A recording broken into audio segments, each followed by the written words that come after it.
Routine is fine. Alright, let's watch the video. I want to compare my daily routine to this guy. Let's see. I don't know who this guy is. 24-year-old CNO. Wait, give me a second. God damn, this already got you as fuck. I mean, these guys are faking it. There's nobody... Okay, maybe. I have a feeling this is gonna be over the top.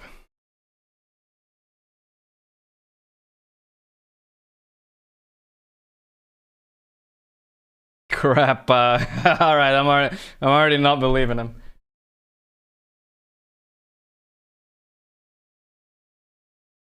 Dude, I'm not even asleep yet when this guy wakes up.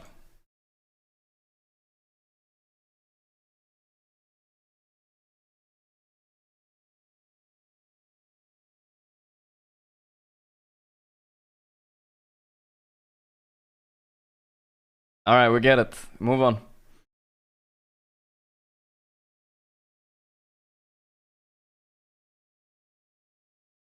True. This guy is very similar to me.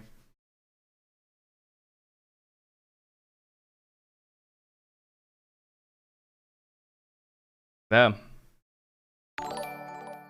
I feel like I'm watching the intro to a porn, man. Yeah, 2 times 35 months. Weird champ personal ad happy 35 months. Thanks.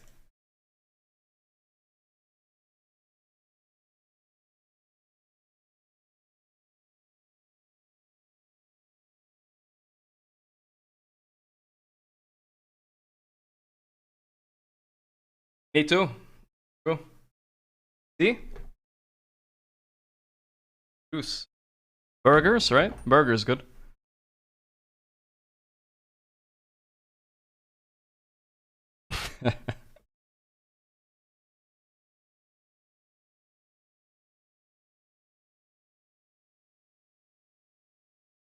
Same. You guys saw me.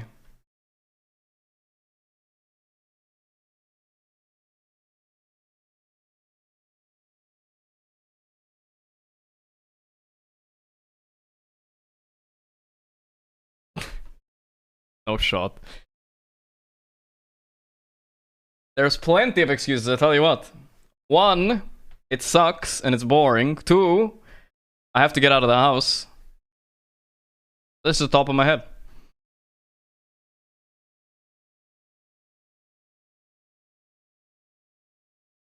A Lamborghini.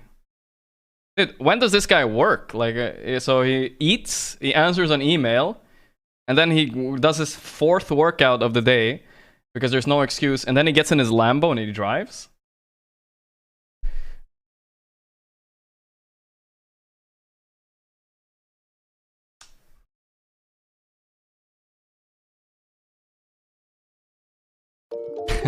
This seems so fake, dude. Why are we watching this guy masturbate on his own video? This is garbage. We're comparing my daily routine to this guy. God, I hate the music. What work?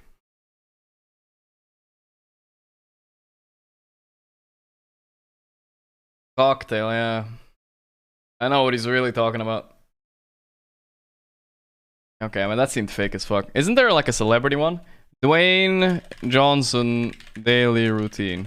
Let's see, isn't there a real one? A day in the life? 2 minutes long? We can watch this. It's a good video. 4 AM, okay.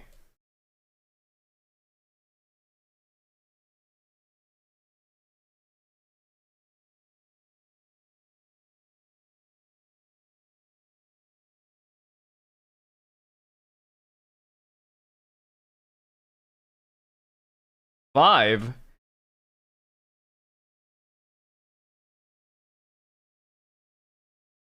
Yeah, right.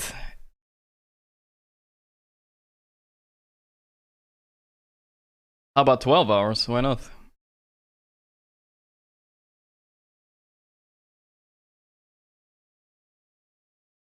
That's how I think about my stream.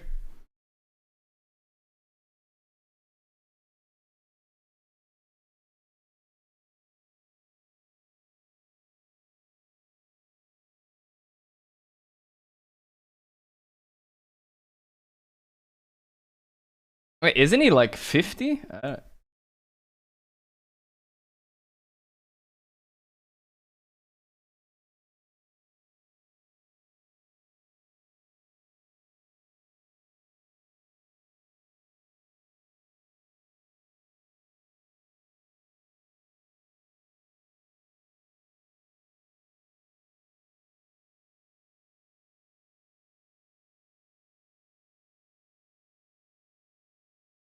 I mean, alright, I get it. Wake up at 4 a.m., have no life, go to the gym 4 times a week. I mean, 4 times a day or something. And then I'm successful, right? It works, actually, it works. I got it, I got it. I got it. How about I wake up 4 p.m. instead, and then do my thing, and that's fine, right? It's pretty close. 4 p.m., 4 a.m., tomato to potato, right? Whatever, dude. Let's back into the puppy game a little bit. Big deal.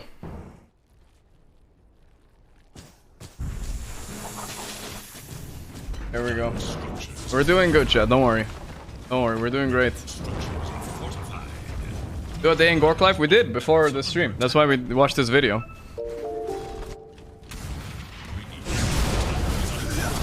I feel like I need to make the same video. I promise you will like it. You ignored me last time. I did?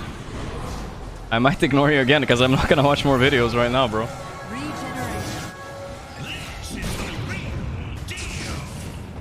Okay, I'll watch it soon. Looks like actually Puppy's winning. Again.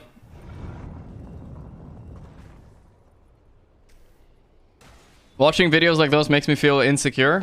I mean, I think a lot of them are fake, you know? I bet my ass they don't sleep like 4 or 5 hours a day. That's probably bullshit. They just say that to flex. They did it once and they're like, yeah, that's my daily routine. Doubt. Or maybe that's just a cope for me, you know? Like, yeah, it's fake news. Maybe there are people like that.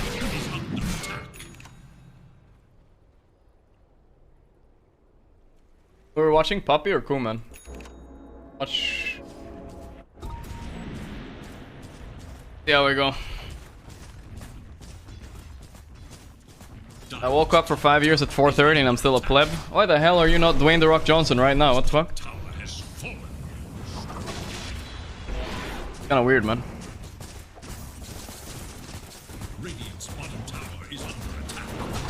Yeah, I'm chilling a bit because I felt so stressed at Tiny Game, so I didn't want to queue up right away. When am I moving to apartment? Probably this weekend. I'm gonna buy some stuff for the new apartment. I'm moving soon, most likely. But I'm gonna buy some stuff for the apartment. My landlords are really mad because I don't live in the apartment. It's super weird. Why would they be mad? Like, I'm renting, right? But I'm paying rent on an apartment I'm not even staying in, and they're mad at me. So I have to move soon, or they're like, but I'm paying. I don't get it. It's like I'm the perfect tenant. There's nobody living there. It's because I'm really slow at moving. I've only had it for 2 or 3 weeks now, but I need to put in furniture and stuff.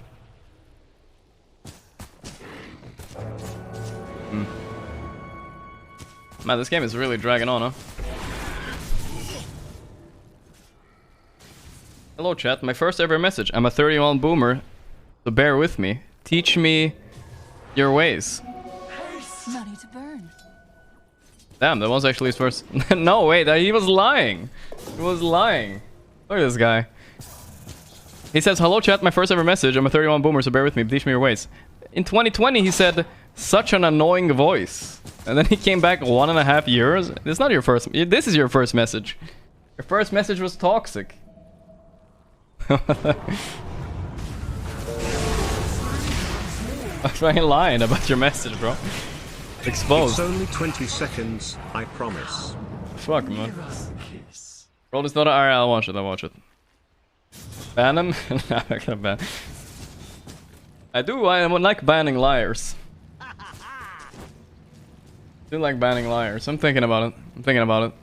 -9? Oh, it's this third dono, right? Okay, fine. I just kind of want to see how this game ends. We're chilling a bit.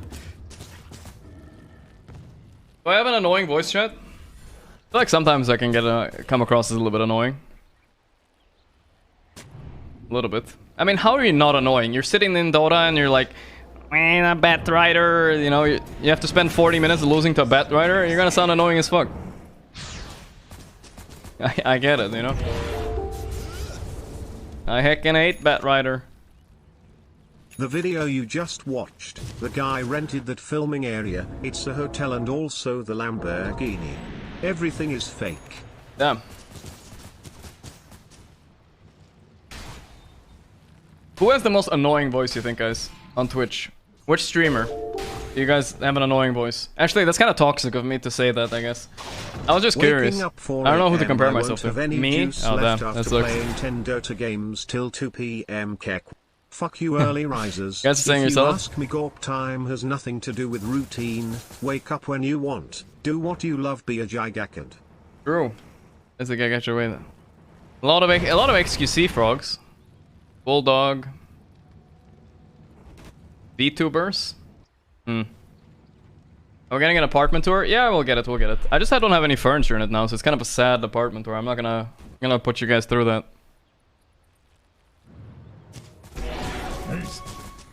I only watch you and sing, so yeah.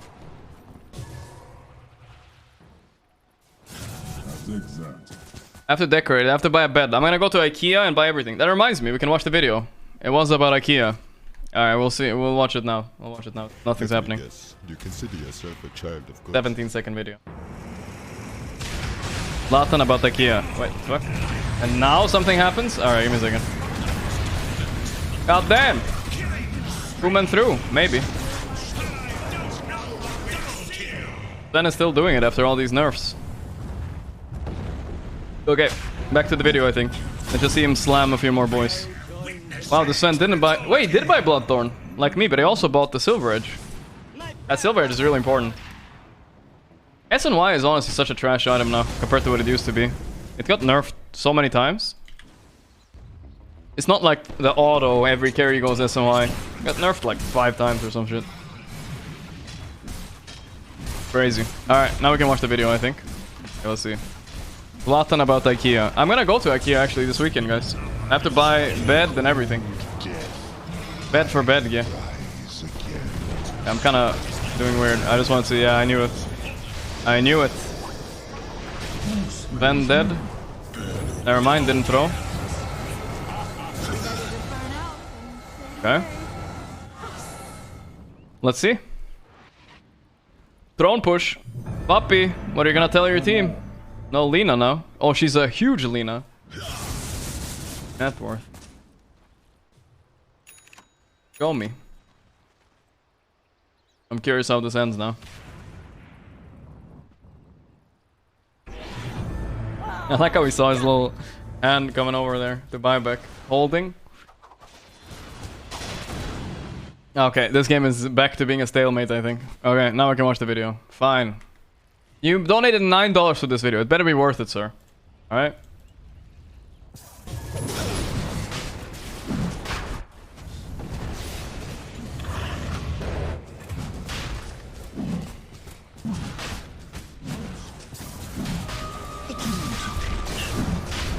Damn. Zlatan chilling for Swedish IKEA. I like it. Oh no, the cheese! Yeah, the cheese doesn't matter. Who cares about the cheese? Did he get the eggs at least? I don't know if he did. Maybe Earthspirit did. No, nobody did. That was the video? $9? I mean, it's... I think it was... When he donated it, we were talking about IKEA. I get that you guys are saying what the fuck, but... We were talking about IKEA when he donated it, so I kinda get it. Why did you move apartments? Is new one larger? I'm gonna have a roommate, so I needed a bigger place. I'm gonna have a bigger place. Trading snakes. It's actually just trading snakes. Look at this bouncing back and forth. What the fuck?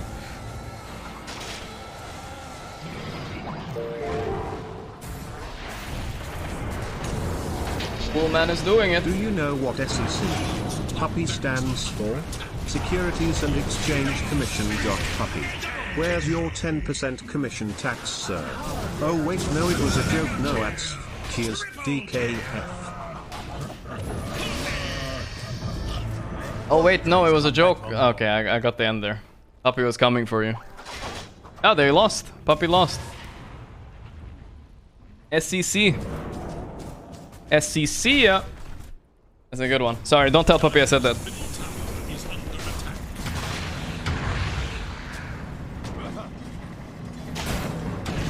Unless... Gonna kill dudes at once here, probably. And not more than that.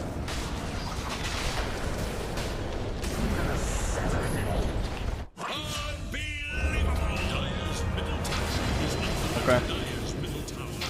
He lost that. GG's. Sven not broken. Duza maybe a bit broken this patch. I mean, not broken, but she's good this patch. I wonder if we're gonna see a lot of her TI. It's kind of a slow hero. But she's good against Tiny, and I think we're gonna see Tiny, right? So why not? Can't burst her, really. Oh, my game crashed. Alright, well. I guess Puppy didn't lose, guys. No, totally. Puppy won the game. Don't worry, guys. He totally won. It was, they bought back and they turned it all around. My game crashed, though. What time is it? Fuck, I have to go in an hour. And I think I have to take a shower, chat. I stalled for too long. I don't think I can queue up a game now. I'm gonna go shower, I think. I feel sweaty as fuck, dude. My 2 curls on each arm. Sorry about the long debate. I actually didn't mean to play a game, but I don't know. I felt a little bit out of it this tiny game, so it's probably better I don't play more. I'll probably lose, I think. I'll probably lose. Movie time? We do have a little bit of time, actually. We do have a little bit of time. Okay, fine. We can do movie time. Dota Frogs. I'm done with Dota for today. Completely done with Dota for today. I'll be back tomorrow again. We'll watch 20 minutes of movies or something, and then we'll YouTube and stuff, and then we'll sorry, and then we'll call it for the night, since I don't really have time. We'll do it in Firefox, yeah. We'll do 20 minutes of movies, 2 movies. Firefox. Man, you guys really care about the VOD Frogs. Super nice of them. Okay, let's go. It's been a while since we did movie night. We'll do a mystery recapped. Mystery recapped. Am I leaking something? No. Dude, what if I leaked whatever I visit the most here? It's kind of scary. Okay, YouTube. Recapped. Let's do this. Alright, Dota Fox. Like I said, I'm done with Dota for today. Just so you guys don't get confused, I'm done for tonight. Okay, let's. Camera. Bam. Perfect. Alright, what do we got here? Miracle. Foggies, the result of a bird and a human crossbreed. How's that a movie? Cockroaches sent to March evolved after 400 years? Fuck. I mean, I guess I can watch that. World where zombies become humans' pets. That sounds pretty good. Every 500 years, dragon race comes back to destroy the earth. They're pretty good too. Actually, these movies actually look not so bad. Which one? Should we watch the cockroach one or the... or the girl with the pig face lives in isolation her entire life? Poor girl, I don't know. I'll watch that one. Let's watch the zombies human pets one. Okay, let's watch this one. Mystery Recapped here. Today, I'm going to explain a zombie comedy film called Fido. Spoilers ahead. Wait, he has a Watch out cam now? And take care. Oh no, okay, it went away. In an alternate universe, a cloud of radiation coming from outer space has engulfed the Earth. The radiation caused the buried dead bodies to reanimate and attack humans as flesh-eating zombies. Soon, the Earth was flush with such creatures who started killing everyone that came in their way. Damn. Mankind retaliated, and a zombie war began. I mean, think about it. Why would mankind ever lose to zombies? Just think about it. Like, are we gonna lose to a bunch of unarmed people running? Or even just walking slowly towards a fucking army? There's no fucking way, dude. Winning the war. I don't get it when they savior, lose. Dr. Reinhold Geiger established an organization Yeah, guns called suck. the Totally. The doctor discovered that if the brain of a zombie was destroyed, the zombie would die, never to reanimate again. Using this information, the soldiers fighting the zombies aimed for their brains, and soon the war was won. What were they aiming for before? ZomCon built a security system to save their town from further zombie attacks. They built a perimeter fence that enclosed the town to not allow the zombies to enter, but even within the fence, when people die, they would turn into zombies because of the radiation. People's Wait, is lives this a black were and at white great movie? risk, but Dr. Oh, it's not. Reinhold Geiger came through with a great invention called the domestication collar.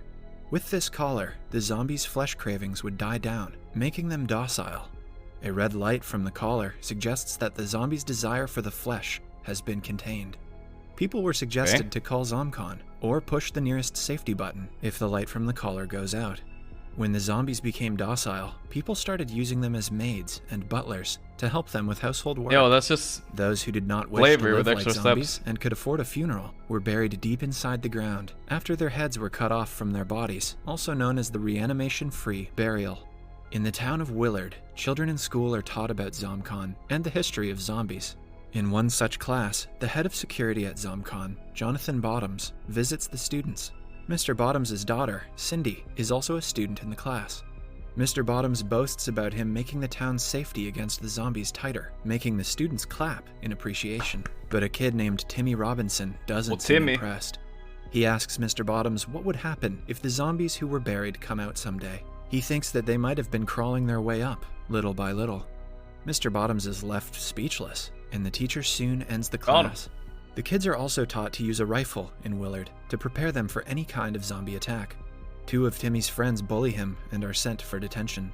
When he comes back home, Timmy sees that the Barrows family is moving into their neighborhood. Timmy's mother, Helen, welcomes him home and dismisses him, and he talks about his bullies. Later at night, you guys his ever father grew up Bill like this? This reminds me a little bit. Sorry about pausing, but you know when your mom or someone does cookies in your house, you never got to eat them. They're like, oh no, it's for work or it's for your school. You never got to eat the cookies. I just had to look while they're being made. And he talks about I never his got any bullies. myself. It was Later just at always night, his there for father something Bill else. returns from work and sees Helen Fucking has sucks. prepared a plethora of dishes for him. Tortures, It turns yeah. out that she had bought a zombie to help her around the house. Just me? Bill is not thrilled about Maybe. the new purchase because he is scared of zombies. But Helen insists that their new neighbors have 6 zombies, and they should have at least 1. Bill controls the creature through a remote and hurts him in the process. Little Timmy pities the zombie and asks his father to stop. The following day, Timmy waits for Bill to play catch with him, but Bill makes an excuse and goes out to play golf with his friends. Timmy's parents are nonchalant about their duty towards their child. His needs are often ignored in his home. Hands too real. He goes outside to play alone, but Helen asks him to stop because she doesn't want the neighbors to think he is lonely. Timmy then goes to the park What and the sees fuck? a zombie trying to Don't fetch a play. can from the ground. Someone is controlling the can from the bushes and troubling the zombie. Timmy goes to the bushes and sees that his bullies are responsible for the prank. The bullies push him to the ground and are about to shoot him when Timmy's new zombie comes to his aid. Damn. He pushes the bullies away and saves him. A happy Timmy thanks the zombie and names him Fido. Then, the two try to play catch, but Fido doesn't know how. So instead, Timmy plays fetch with Fido, treating him like his pet dog. As they play, him a the dog ball name. lands near Timmy's aggressive old neighbor, Mrs. Henderson. When Fido goes to pick it up, the old woman attacks him and hits him repeatedly, making his Damn. collar dysfunctional. Fido turns into a flesh-eating zombie again and kills Mrs. Henderson. Just then, Kind of her Timmy own arrives fault. at the scene and is horrified to see him feeding on Mrs. Henderson. Fido makes his way towards Timmy, but suddenly, his collar starts working again. Timmy takes him back home, but they forget to take the ball with them. Fido and Timmy are now in Bill's garage, where Timmy cleans him. He notices a surgery mark on Fido's chest and figures that he died from a heart attack. Helen walks in and asks him what they are doing. Timmy tries to tell her Yeah, good about luck Mrs. sleeping with Henderson, a zombie but like Helen that in doesn't your give house. him What a the fuck? chance to talk. At breakfast the next day, Timmy mentions that Fido died from a heart attack, like Bill's father, which upsets Bill. He had to kill his own father during the zombie war. Then, Mr. Bottoms comes over to Timmy's to socialize Bottoms. and talk about Mrs. Henderson's sudden disappearance. It turns out that the police have started looking for her. Timmy listens to their conversation. After the guests leave, he asks his parents about Mrs. Henderson. Helen tells him that if a pet zombie has attacked Mrs. Henderson, his masters would be thrown to the danger zone outside the town. At Oh. night, Mrs. Henderson turns into a zombie and walks around the town. She attacks a man, turning him into a zombie as well. Timmy is scared of being thrown into the danger zone, so he goes out looking for Mrs. Henderson's dead body to hide it, but he only finds her decapitated arm. Suddenly, the zombie Mrs. Henderson attacks Timmy, but he manages to hit her with a shovel. After hitting her repeatedly, Damn, he fucking Timmy. decapitates her and then buries her in a public garden. Fido is kept Wait, tied to are a you telling tree. me he dug an entire grave here and buried? That's not that easy, is it? How the fuck did he do that? Fido is kept tied to a tree outside at night. Like Timmy Timmy. sees him struggling and making a lot of noise. When he goes to check on him, he finds that the light in the collar is off, which means that it isn't working. The noise wakes one of Timmy's neighbors, called Theophilus. He offers to help Timmy with the zombie problem. The two bring Fido to Mr. Theophilus's house, where he fixes his collar. They agree not to tell anyone of the incident, because a dysfunctioning collar should be reported to the ZomCon. The next day, Helen gets Fido dressed up in Bill's suit to take him to a funeral. She has started liking Fido. Bill is obsessed with zombie funerals and attends one whenever he can. The four attend the funeral, where the zombie's body and head are put into two different coffins. Meanwhile, the zombie that Mrs. Henderson had bitten attacks other people in the park. The town is now infested with zombies. The ZomCon workers fight them and try to bring the situation under control. Nice aim. The following day, Helen sees Timmy playing with Fido and is happy to see he has finally found a friend. She brings juice for both. Bill complains, saying that the zombie doesn't need to eat or drink, but Helen insists that he can. She asks Bill to stay home and enjoy time with family, but he drives away with his friend. While leaving, he turns around to see Fido, Helen, and Timmy playing like a happy family. One day, Timmy's bullies are caught. How shitty of a dad do you have to be replaced by a guy that's dead and can't talk? Like, what the fuck? For accidentally shooting and a shitty husband too, his leg. Mr. Bottoms suspects that the kids shot Mrs. Henderson and killed her, who in turn is creating more zombies. But the kids push the blame upon Timmy and Fido, saying that Fido attacked them at the park earlier. Then, we see Fido and Timmy climbing up a hill while talking about how they're always going to be together. Zombie. Suddenly, they are attacked by the bullies again, who tie them to a tree. Their plan is to destroy the collar and then kill Fido, so everyone would think they are the town's heroes. They break his collar, but are too scared to shoot him, but one of them gets shot instead. Fido frees himself and chases the bully into a small cabin nearby. Nice bullies. He eats him. He then approaches Timmy, but doesn't scared attack him. to shoot him. Fido has built an emotional connection with Timmy, even greater than his hunger for flesh. When he cannot untie Timmy himself, Fido goes to search for help and brings back Helen. A bully has turned into a zombie and is about to attack Timmy, but Fido and Helen reach just in time to stop him. Helen burns the little cabin to get rid of the evidence. Later, the Robinsons are at Mr. Bottoms' home. Helen talks to Bottoms' wife, Dee, about her being pregnant. Mr. Bottoms has been noticing Helen being friendly to Fido and warns Bill about the situation. He suspects Fido to be Mrs. Henderson's killer. When they come back home, Bill tries talking to Helen but is dismissed. Meanwhile, the ZomCon workers find Mrs. Henderson's body and the ball Timmy had left at the site. They trace the murder back to Fido and arrest him the following day. A saddened Timmy chases the van Fido is in, but is stopped by Mr. Bottoms. After a few days, Mr. Bottoms' daughter Cindy tells Timmy that Fido is still alive. She had heard Mr. Bottoms talking to someone on the phone about not wasting a good zombie. Fido is being made to work in a ZomCon factory as free labor. They ask for their neighbor, Mr. Theophilus' help to get into the factory and rescue Fido. Mr. Theophilus used to be a worker at ZomCon, but was fired for being in a romantic relationship with a zombie. Oh boy, He yeah, and it was a Timmy matter go of to the time, I ZomCon guess. headquarters, where people go to repair their old zombies. Mr. Theophilus breaks the zombie's collar and creates havoc in the establishment. Now they just have to go to the factory on the other side and bring Fido back. Meanwhile, Helen and Bill find out about Timmy's plan and make their way to the ZomCon headquarters as well. Timmy manages to get inside the factory, while Mr. Theophilus fights the receptionist. Dude, this fucking But his Mr. neighbor is like, yeah, of course I'll kill a bunch of people so you can get your pet zombie back. Like, what the fuck? Sees that Timmy has snuck in through the surveillance The fucking camera. Mr. friendly Bottoms neighbor right there. finds Timmy and throws him to the other side of the fence that protects the town. Several wild zombies make their way towards the kid as he yells for help. Just then, Fido and Billy arrive and ask Mr. Bottoms to let Timmy in. Bill and Mr. Bottoms get into an intense fight, and Timmy manages to get inside the fence again. He points a rifle at Mr. Bottoms and asks for his father to be let free. But Mr. Bottoms accidentally shoots Bill dead. Timmy then breaks Fido's collar and makes him attack Mr. Bottoms. Fido finally kills Bottoms and saves Timmy. Sometime later, Helen organizes a funeral for Bill. Fido has been freed from imprisonment and lives with Helen, Timmy, and Helen's newborn child. Mr. Bottoms has turned into a zombie and is controlled by his daughter Cindy. The movie ends as Fido lovingly caresses the newborn baby. Subscribe for more videos He actually became their Turn on dad? notifications A dead guy? and leave a like to help the channel out. Thank you. Yeah, that was a weird plot, dude. I'm not gonna lie. It's a weird plot. Okay, we can watch this movie. Every 500 years, a dragon race comes back to Earth, or This one doesn't seem that great. The cockroach one, but I think the cockroach one might be too deserty. Let's watch the dragon one. Hi, Mystery Recapped here. Today, I'm going to explain One an more. action-adventure fantasy film. One more, called this is the last D-War. one. Dragon. Spoilers D-War. ahead. Watch out. Jesus. And take care. Dude, I like these Godzilla type of movies. They're cool. At the beginning of the movie, a voice narrates that many people think the time of dragons is over. But in reality, it has only just begun. Every 500 years, a woman with a mystical spirit power is born. She has the ability to turn a serpent into the mightiest dragon of all.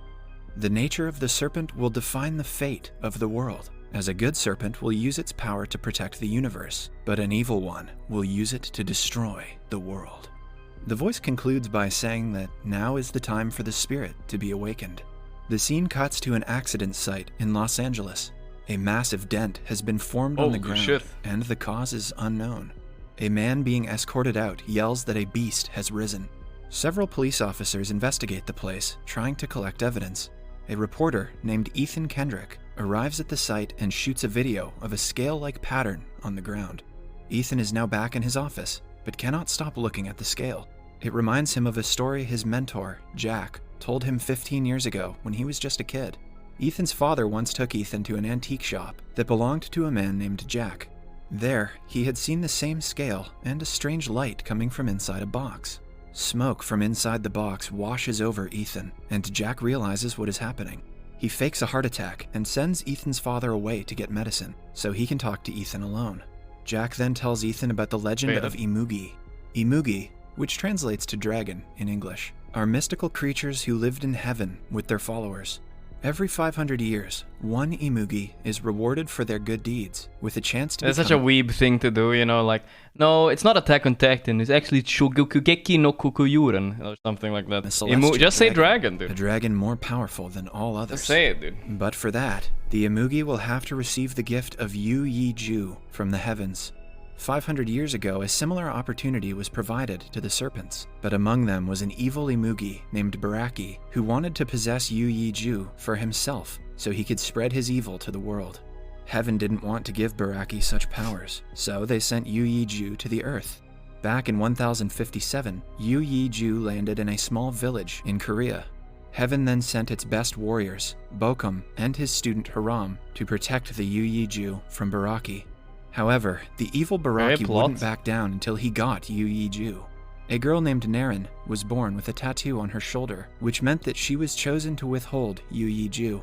When Naren turned 20, the Yu Yi Ju inside her would be completely formed. From an early age, the protector of Yu Yi Ju, Bokum, trained Haram to protect Naren and taught him everything he needed to know about Imugi. He gave Haram a medallion that would protect him as Naren's savior. Eventually, Haram and Naren fell in love with each other. The day she turned 20, their village was attacked by an army sent by Baraki to abduct Naren. They destroyed the whole village and killed whoever got in their way. The soldiers then checked every girl's shoulder to look for the mark and found Naren. They abducted her, but Haram came to her rescue and managed to take her away to a waterfall. Bokum ran to the waterfall to find Haram's medallion on the ground. Naren and Haram had run away together. Enraged and desperate to get the Yu Yi Ju, the evil Baraki pursued them himself. The two reached a cliff and were about to get caught. They jumped off of the cliff, committing suicide, leaving Baraki to wait for another 500 years for Yu Yi Ju to be born. After telling the story, Jack shows Ethan a mark on his arm, claiming that he is Bokum's reincarnation, and Ethan is Haram's reincarnation. He then hands Ethan the same medallion and tells him to always keep it near. The girl with Yu Yi Ju has already been sent to the Earth and is named Sarah. They have to find and save her from Baraki in this life as well. Back in the present, Ethan is still in his office. Okay, I guess. He asks his colleague named Bruce to look for a girl named Sarah, who was born with a dragon tattoo on her shoulder. Bruce laughs, saying that there are thousands of Sarahs in LA. The scene cuts to Sarah. He actually googled Sarah. Yeah, I'll totally find Sarah, you said? Oh. Exercising in a gym.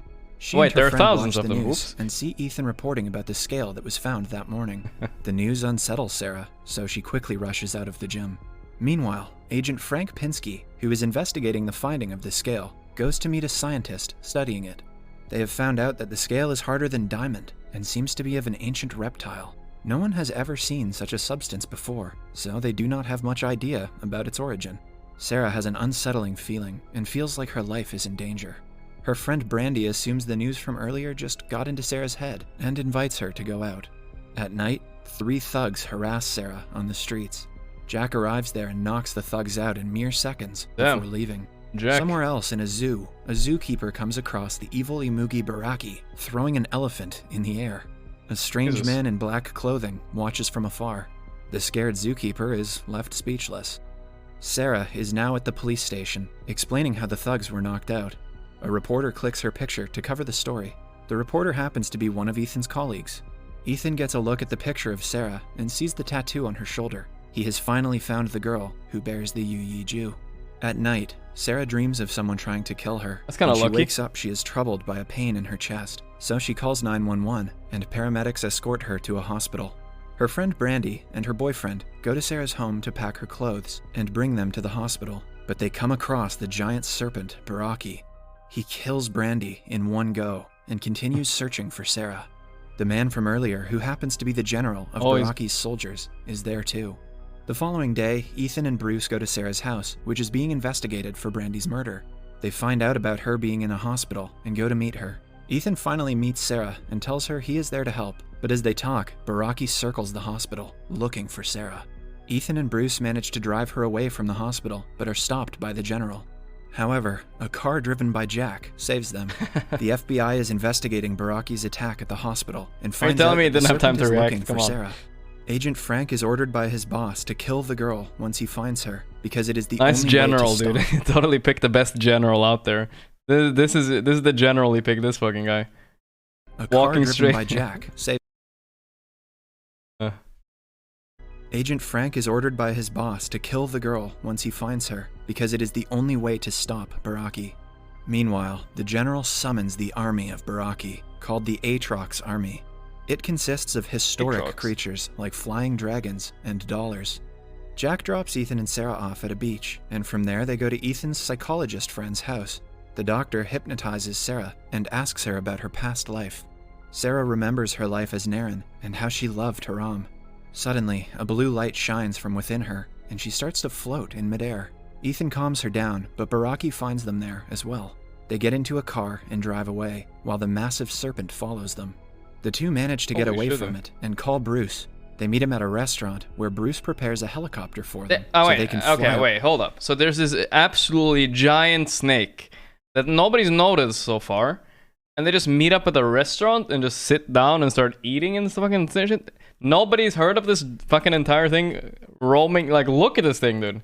It was broad daylight, bro. Broad fucking daylight. They get into a car and drive away, while the massive serpent follows them. This is not news or anything? The two manage to get away from it and call Bruce. They meet him at a restaurant where Bruce prepares a helicopter for them so they can fly away somewhere safe. Jack appears in front of Ethan and asks him to take the girl to the waterfall, where a good serpent can get a hold of the Yu Ju, but that would still mean that Sarah would die, so Ethan denies it. Suddenly, Baraki approaches the restaurant, making Ethan and Sarah run for their lives. Surprise. It follows them around the city, destroying everything that comes in its way. The duo manages to get on the roof of a skyscraper, where they board a helicopter. But before they can take off, the massive serpent slithers up the building and catches the helicopter in its mouth. Ethan and Sarah jump back on the roof as the helicopter goes flying on the ground. Oh, wait, hold up a little bit.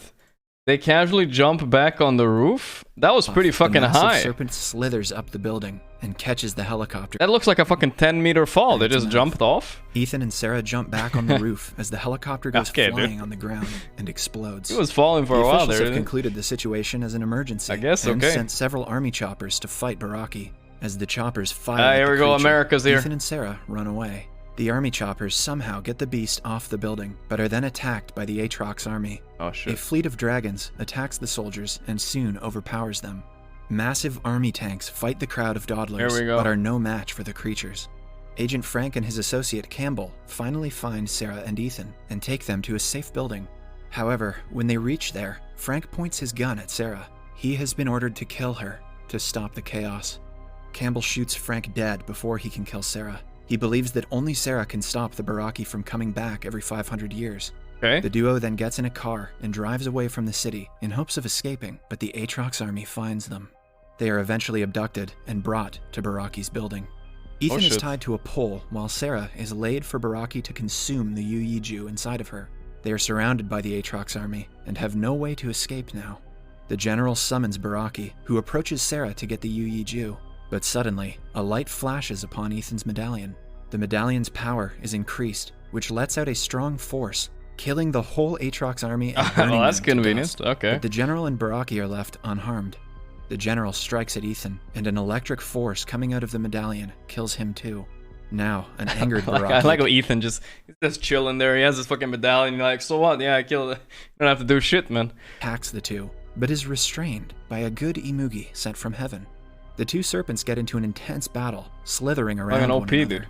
They are matched in strength and abilities, but Baraki manages to knock out the good Imugi and approaches Well, Sarah damn. again. That was Seeing useless. someone as powerful as the good Imugi being defeated, Sarah has no hope left.